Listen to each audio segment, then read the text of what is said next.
જય મોગલ, જય મણિધર, જય વડવાળી, જય કબરાવાળી. આજથી જાહેર જનતાને 18 વર્ણને મા મોગલ, મણિધર, વડવાળી, કબરાવ ધામવાળીના બાપ આશીર્વાદ અને 18 વર્ણને એક આદેશ. તારીખ 9/4 મંગળવાર સવારે મોગલધામથી પોથીયાત્રા તો મંડપ સુધી, વ્યાસપીઠ સુધી, અને 10:15 થી 10:30 પહેલો દિવસ છે એટલે ચાલુ થાય છે મહાભારત યજ્ઞ કથા મંગળવાર. કારણ કે પહેલું જ નવરતું ચૈત્ર મહિનાનું અને 9 દિવસ મહાભારત યજ્ઞ કથા. કારણ આનો મહિમા બહુ મોટો છે. મહાભારતમાંથી જે કંઈ રચાણું છે, કારણ કે મહાભારતમાંથીને ગીતા પણ પ્રગટ થયેલા છે. સમજદારને કહેવું ન પડે, બાકી ન ખબર હોય એને બધું આ કહેવું પણ હોય છે કે મહાભારત ગ્રંથ એટલે શું છે ને ગીતા એટલે શું છે. એમ 9 દિવસની મહાભારત યજ્ઞ કથા. 9 દિવસ, 10મા દિવસે 31 દીકરીનો સમૂહ લગ્ન. પણ 18 વર્ણને આદેશ છે માનો કે બાપ 9 દિવસ બધાએ કથા સાંભળવા આવજો. કથાનો સમય એક ટાઈમનો છે, 10:15 થી માંડી અને 1:30 વાગ્યા સુધીનો છે. બાકી તો અમારી જે મર્યાદા અહીંયા, જો કે અહીંયા કોઈ સમાપ્ત થતું જ નથી, કારણ કે દુનિયા સમાપ્ત થાય તો મોગલની શરૂઆત થાય, એટલે અહીંયા ટાઈમ કટમનું ન હોય. અહીંયા મોગલ છે, ટાઈમ કટમ ક્યાં હોય, જાય વહીવટ છે અહીંયા હોય. અહીંયા એ નથી, કારણ કે સંચાલન ખુદ પોતે કરે છે. તો મોગલનો એક આદેશ છે, વડવાળીનો. તો 9 દિવસમાં મહાભારત યજ્ઞ કથા સાંભળવા આવજો. 18 વરણ એક બાપુનો. કારણ કે અમે કંકોત્રી કોઈ લખતા જ નથી. કંકોત્રી આમ લખતા જ નથી, કારણ કે લખીને ઓલી કોકનું ઓલું થાય ને, આ કાંઈક આ દુઃખ લગાડવાનું ધામ જ નથી. 18 વર્ણની છે તો કોઈ દુઃખ લગાડવું નહીં. કંકોત્રી આમ કોઈ લખવાના નથી. ટીવી દ્વારા, મીડિયા દ્વારા હું ખુદ બોલી રહ્યો છું, તમને આમંત્રણ આપી રહ્યા છે. કારણ કે કંકોત્રીનો ધારો દીકરાનો હોય તો કંકોત્રી લખાય, એટલે વાંધો નહીં, લખતા એને મુબારક છે. પણ મેં આ કર્યું નથી, કારણ એક દાણ કર્યું હતું, પછી આમાં તકલીફ પડી જાય, કોઈક માણસ એવું રહી જાય તો દુઃખ થાય, એટલે એ અમે કાંઈ કરતા નથી. લખતા એને મુબારક છે, લખજો. પણ અમે આ કંકોત્રીનો ધારો રાખ્યો નથી. તો 9 દિવસ મહાભારત યજ્ઞ કથા સાંભળવા આવજો બાપ, તમારું કલ્યાણ થાય છે. બીજી વાત કે આ એક અંધશ્રદ્ધાને જેને કહ્યું નાબૂદ કરવાવાળી મા મણિધર મોગલ છે. બીજી વાત, ધર્મની હારે વિજ્ઞાન જોડાયેલું છે. કારણ કે આની પાસે બુદ્ધિનો ઉપયોગ નથી હાલતો. દુનિયાની જ્યારે બુદ્ધિ પૂરી થાય ત્યારે આની શરૂઆત થાય છે. કારણ કે આ છે અહીંયા એનો પરિવાર બેઠો છે, 18 વર્ણને લઈને હાલે છે. તો 18 વર્ણને આદેશ છે બાપ કે બધાએ તમે 9 દિવસ મહાભારત યજ્ઞ કથા સાંભળવા આવજો. કચ્છ, કાઠિયાવાડ, ગુજરાત, જય મોગલને માનતા 18 વર્ણ. આ એક મોબાઈલ દ્વારા હું વિડીયો આપું છું તમને, ટીવી દ્વારા પણ આપશું, છાપા દ્વારા આપશું, અને આ દેશ વિદેશમાં પણ આ જશે. તો જે મોગલને માનતા આવજો બાપ. બીજી વાત કે જે અમારે અહીંયા મોગલધામે જોવે છે એટલું મોગલ પૂરું કરી દે છે, બાકી 1 રૂપિયો ક્યાંય આપવો નહીં. મોગલધામનું નામ લઈને કોઈ આવે તો રૂપિયો આપવો નહીં, કારણ કે આ સંચાલન કરે છે. આ સેવકો થાય અને તમામ કર્યું છે. કારણ કે મારી પાસે 250 સેવકો છે, લાખ કાઢે તો 2.5 કરોડ રૂપિયો થાય. આવા સેવકો દેશ વિદેશના આમાં બધા જોડાઈ ગયેલા છે. કચ્છ, કાઠિયાવાડ, દેશ વિદેશના બધા થાય. આબા હોપમાનું કામ ભવ્યથી ભવ્ય કર્યું છે. તો આપ બધા આવજો, લાભો લેજો. 9 દિવસમાં 10મા દિવસે 31 દીકરીના સમૂહ લગ્ન છે, પણ એમાં 2 પ્રોગ્રામ રાખ્યા છે. 13 તારીખનો પ્રોગ્રામ છે, એમાં પણ બીજા કલાકારો છે, મને નામ નથી આવડતું. અને 16 તારીખના કે અમારા અમારા ભીખુદાન ગઢવી, કે જે અમારું ચારણ સમાજનું ગૌરવ, 18 વર્ણનું ગૌરવ બાપ, કે જેને 18 વર્ણને લઈને હાલવાવાળા ચારણ એવા અમારા ભીખુદાનભાઈ ગઢવી, કીર્તિ દીકરો, એને હું દીકરો કહું છું કીર્તિને, કારણ કે એનું નામ એવા જ પૂર્ણ છે કીર્તિના. બીજો અમારો દીકરો છે દેવરાજ, એ પણ પરિવાર છે અમારો. પછી અમારા ભાણેજ અનુભાગ ગઢવી છે, સાગરદાન ગઢવી છે, અને જીતુ દાદ છે બાપ. તમે વિચાર તો કરો, એ છે. પછી ભાઈ બીજો કોણ છે ભાઈ, એ છે પૂનમબેન ગઢવી છે, ધીરુભાઈ સરવૈયા છે. આ હું નામ આવીશ બોલું, બાકી તમે મેળ કરી લેજો. મેરાણભાઈ ગઢવી છે બાપ. તો આ બધા કલાકારો આવવાના છે, નામી અનામી. પણ એક બાપુનો તમને આદેશ છે બાપ. 13 તારીખે પ્રોગ્રામ છે અને 16 તારીખે તો બધાને આવવાનું છે બાપ. આ ધામ 18 વરણનું છે, તમારા પોતાનું છે, પણ બીજી વાત આ ધોખાનું ધામ નથી. અહીંયા આવો અને માનો પ્રસાદ લ્યો, થાય મહેનત કરો. આ ધોખાનું ધામ નથી, લાગવગનું ધામ નથી, કારણ કે 18 વરણને લઈને હાલે છે.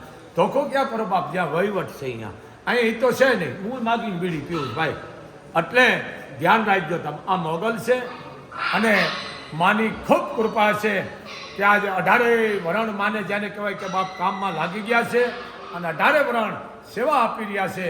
તો એક મોગલધામથી બાપુનો આદેશ છે બાપ, બધાએ મહાભારત યજ્ઞ કથાનો લાવો લેજો. તમારા જીવતર સુધેર છે, કારણ કે મહાભારત કથા અમુકને ખબર નથી. ખબર એ બોલે નહીં કે આમાં છે, આ કમરથી ઉપર મંદિર છે, એમાં રામાયણે આવી ગયું, મહાભારતે આવી ગયું, દેવયાણે આવી ગયું, હરિરસે આવી ગયું, સમજી લેજો શિવ પુરાણે પણ આવી ગયું. આ મંદિર છે, કારણ કે તમારો આહાર શુદ્ધ હોય તો બધા વિચારો શુદ્ધ આવે. એમાં પછી રામાયણ આવે, મહાભારત આવે, દેવયાણ આવે, હરિરસ આવે, શિવપુરાણ આવે, આ બધું આમાં આવે. પણ આનો અભ્યાસ કરવો જોઈએ. હું અભણ છું, પણ માની કૃપા છે, ખૂબ માની દયા છે. તો બધાએ આવજો બાપ. અને 9 દિવસ જેને કંઈ મહાભારત યજ્ઞ કથાનો લાવો લેજો. તો જબરજસ્ત એક તમારા માટે લાવો છે. બધાએ આવજો બાપ. એક મોગલધામથી બાપુનો આદેશ છે. બીજી વાત, ફરી અમે કંકોત્રી કોઈ લખતા જ નથી, કારણ કે કંકોત્રી આમાં લખ્યું શું કામ છે? એક આ ભાગશાળી બધું કર્યું છે, આપણે જોઈને રાજી થવાનું છે. અહીંયા એક જ વસ્તુ છે, સંઘર્ષ નથી થતો, આવે વાપરવામાં આવે છે. તમે જાણો છો કે બાપુભાઈ રોજનો 9-10 લાખ રૂપિયા આવે. અહીંયા સંઘર્ષ નથી થતો, અહીંયા આપી દેવામાં આપે છે. પણ આ મોગલ છે વડવાળી, ધારે આ મોગલ તો 4 મહિને કરોડો રૂપિયાનો અહીંયા પણ માતાજી પ્રસંગ કરે. પણ આપણે સૌની આ રેડો એટલે મર્યાદા રાખવી જોઈએ. એમાં મેં આ 4 મહિનામાં બીજો પ્રસંગ આવે છે દીકરીનો, સમજી લેજો. 51 દીકરી અમે ભાઈ કયા મહિનામાં પરણાવી હતી? આપણે પહેલા બીજા 3જા મહિનામાં પરણાવી. હે હા, એ 4 મહિના થયા. હા, 12મા મહિનામાં પરણાવી હતી 51 દીકરીઓ, અને પાછી આ 4થા મહિનામાં દીકરીઓ છે. એમાં મોગલ છે, કારણ કે દાતારો આવે છે કે બેટા દીકરીને દિયો બને એટલું દીકરીને આપો, દીકરીને આપો. અને બીજી વાત, જેટલું તમે દીકરી બેન ભાણેજ ફૂઈને આપશો, મોગલ ખૂટવા નહીં દે. પણ આ મોગલનો એક તમને આદેશ છે બાપ, લેતા એને મુબારક છે, ભલે લેતા હોય, પણ આ મોગલ ધામે એ નથી.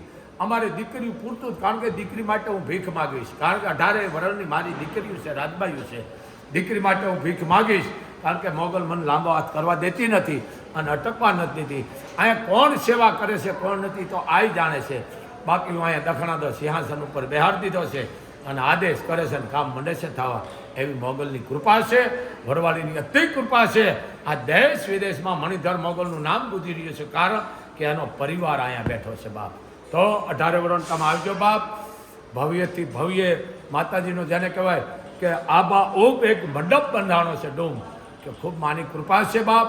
અને 18 વરણ આવજો દેવી મહાભારત યજ્ઞ કથા સાંભળવા માટે. 10મા દિવસે જેને કહેવાય સમૂહ લગ્ન છે 31 દીકરીના, એ દીકરીને આશીર્વાદ રૂપી પણ તમે આવજો બાપ. કાંઈ જોતું નથી, પણ ખાલી અંતરના આશીર્વાદ દેશો ને તો દીકરીઓ કરિયાવર પણ તમારો માનીને છે.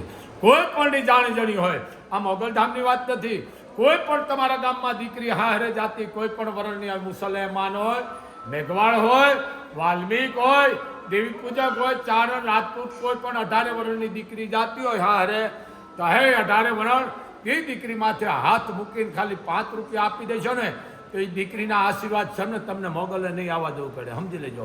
કારણ કે એ દીકરીના અંતરના આશીર્વાદ દેવાંશી જ નથી, દેવાઈ જાય છે.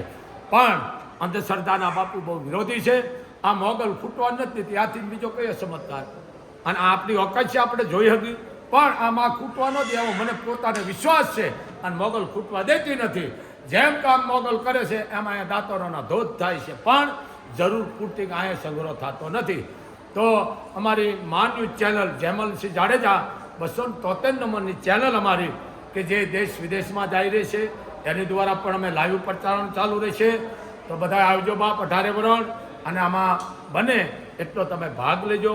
પણ એમાં કીધેલું છે કોઈ પણ પૈસા ન આપો એની જરૂર નથી, દીકરીને કાંઈ તમે દાન ન આપો તો જરૂર નથી, દીકરીને કોઈ વસ્તુ લઈ દેવાની જરૂર નથી. પણ આ એમ કે છે તમે આહુડા 2 પાડો ને તોય પણ દીકરી કરિયાવર માની લે છે. એમ કોકનું જોઈને રાજી થાવ, અદેખાઈ કરવી નહીં. 18 વરણને કહું છું, જોઈ અને રાજી થાવ એટલે તમારે કોઈ ધામે જવાની જરૂર નથી. હવે તમે 4 ધામની જાત્રા જાઓ કે 2 ધામની કે મોગલ આવો કોઈ બીજે ગમે ત્યાં જાઓ, માલકોર જે છે ને એ મેલને સાફ કરી નાખો એટલે તમારા ઘરે ધામ આવી ગયું. તમારે કોઈ ધામે જવાની જરૂર નથી. કૂટનું જોઈને રાજી થાવ. વરણ ગમે તે હોય, કોઈ વરણની લાગણી દુભાય એવું બોલો નહીં. કોઈ વરણને હાનિ પૂજે એવી ઠેસ પહોંચે એવું કોઈ બફાટ ન કરો, વર્તન ન કરો. 18 વરણને આ વરવાળી લઈને હાલોવાળી છે. એટલે એમાં મને એક યાદ આવે છે શબ્દો કે બની શકે તો હું શાંતિ કરું, નહીતર આંખેથી પછતાવો. બતાવો ઉપાય જોઈએ એવો, હું થાવું દુઃખ ભાંગવા જેવો. એ બતાવો ઉપાય જોઈએ એવો, હું થાવું દુઃખ ભાંગવા જેવો. કોઈ પણની દીકરીનું બાપ તમે સમજો પેટ ઠારશો ને તો આ મોગલ આવવાની તમારે જરૂર નથી. હે 18 વરણ, આ વિડીયો છે આઈના પરિવારનો દીકરો બોલી રહ્યો છે, બાપુ બોલી રહ્યા છે. કોઈ પણની દીકરીનું કન્યાદાનનું પૂન લેજો. કોઈ દીકરીની ડિલિવરી હોય ત્યાં પૂગી જાયજો, એને મદદ કરજો. કોઈને ફીના પૈસામાં મદદ કરજો, ગાયોને આપજો, ઝાડ મીઠા વાળજો. કોઈ પણ તમે આ પૂન કરશો તો ડાબા હાથને ખબર ન પડવા દેતા. તમારે કોઈ ધામે જવાની જરૂર નથી. આ દેશની માલકોર બને એટલી દીકરી અને ગા બચાવો તો જ આપણો ધર્મ ટકશે, નકર ધર્મ ટકશે નહીં. કારણ કે બહારની વિકૃતિ આવી ગઈ છે. વિકૃતિને આપણે ભગાડવાની છે. બને એટલી દીકરી અને ગા અને ધર્મને જાળવી રાખો તો તમારે ક્યાંય જવાની જરૂર નથી. પણ ગીતા કહે છે કર્મ કરો, ફળ આપવું ન આપવું એના હાથની વાત છે. એમ કર્મ કરો પણ ખોટા વહેમ કાઢો. મોગલધામથી બાપુનો અવાજ. જય મોગલ, જય મણિધર, જય વડવાળી, જય કબરાવાળી.